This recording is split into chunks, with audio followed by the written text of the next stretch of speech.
नमस्कार। काम की बातें, ये हमारा एक नया शो है और इस शो के जरिए हम आपको अवेयरनेस वीडियो बताएंगे अलग अलग विषयों में। कानूनी विषय भी होंगे और अन्य प्रशासनिक जन जागरूकता के विषय भी होंगे। तो शुरुआत करते हैं आज वाहन ट्रांसफ़र की।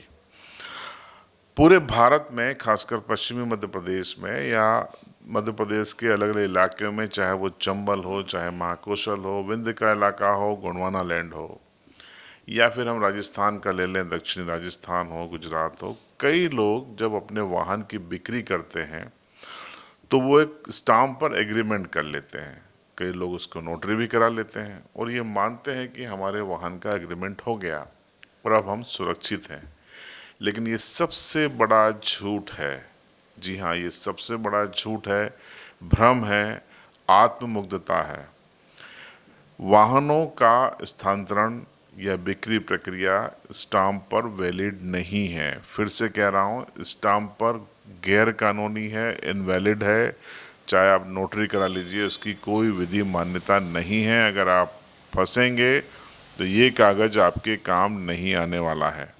तो अब सवाल जहन में आपके उठेगा कि वैधानिक प्रक्रिया क्या है और क्या होना चाहिए जिससे हमारा वाहन ट्रांसफ़र कानूनी तौर पर सुरक्षित हो जाए, हम किसी मुसीबत में न फंसें।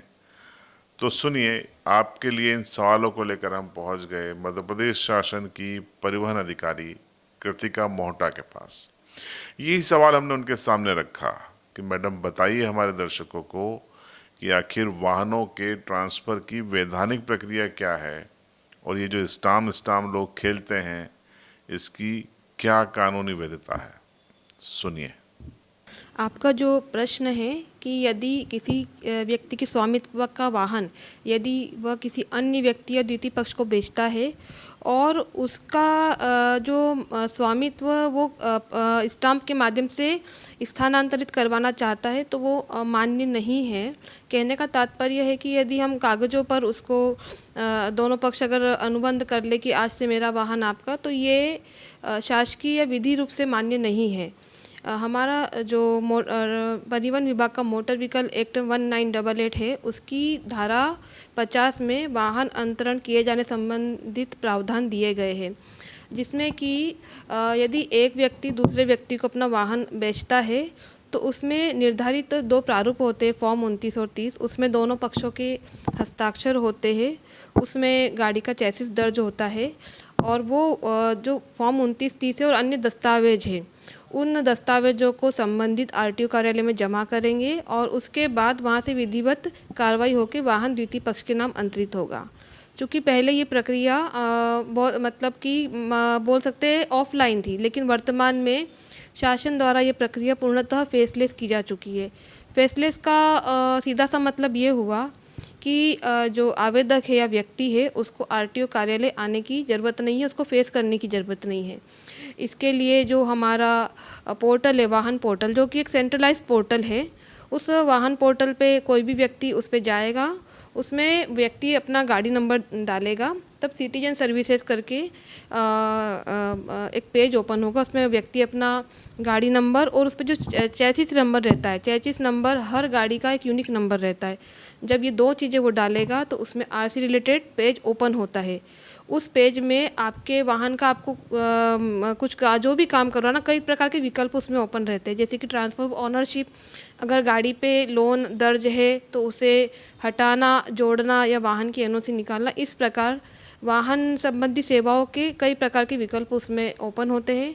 यदि आपको अपने वाहन का अंतरण कराना है, अर्थात अपना वाहन द्वितीय पक्ष के नाम ट्रांसफ़र करवाना है, तो वो पेज ओपन होगा। उसमें 4 प्रकार के दस्तावेजों की वो मांग करता है, फॉर्म 29, 30 और दोनों पक्षों के आधार कार्ड। दोनों पक्षों के आधार कार्ड जो रहेंगे उनमें उनके स्वयं के हस्ताक्षर रहेंगे, अर्थात वो स्वयं प्रमाणित रहेगा। और फॉर्म 29, 30 में क्रेता और विक्रेता दोनों के साइन रहेंगे और उस फॉर्म 29, 30 में उनका वाहन का चेसिस दर्ज होगा। इस प्रकार व्यक्ति ऑनलाइन रूप से अपना ये फॉर्म सबमिट करता है, वो हमारे कार्यालय हमारी शासकीय आईडी पर दर्शित होता है। फिर उसमें हम हमारे ऑफिस में जो भी शासन द्वारा प्रक्रिया निर्धारित है, हम उसकी स्क्रूटनी करते, वेरीफाई, अप्रूव करके वाहन अंतरण दर्ज करते हैं।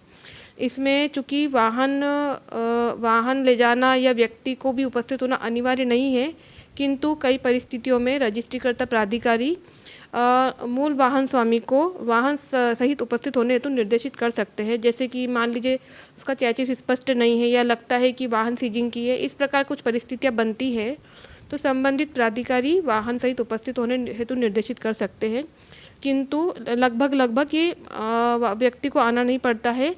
और आपका जो प्रश्न है कि क्या स्टाम्प जो आजकल हो रहा है लिखा पढ़ी कि मैंने आपको ये अपना वाहन दिया है, इतने में दिया है, ये विधि अनुसार और शासकीय रूप से ये मान्य नहीं है।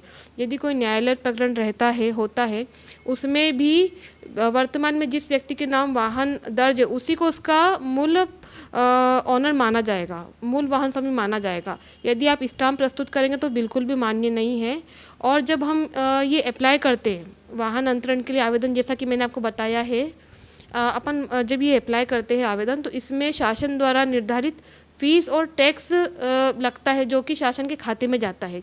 इस प्रकार वाहन अंतरण पूर्णतः एक शासकीय प्रक्रिया है ना। और इस प्रक्रिया को हम जो निर्धारित निर्देश है उसके अनुसार कराए तो ही ठीक है।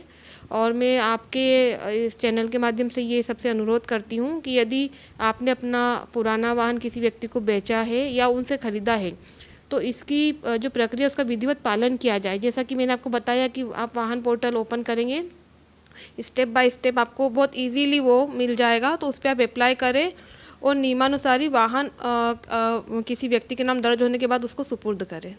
तो आपने सुन लिया, यही चीज़ मैं भी कह रहा था और यही हमने आपके लिए जो परिवहन विभाग के जिम्मेदार अधिकारी हैं उनसे भी आपको सुनवा दी। उम्मीद है आप समझ जाएंगे।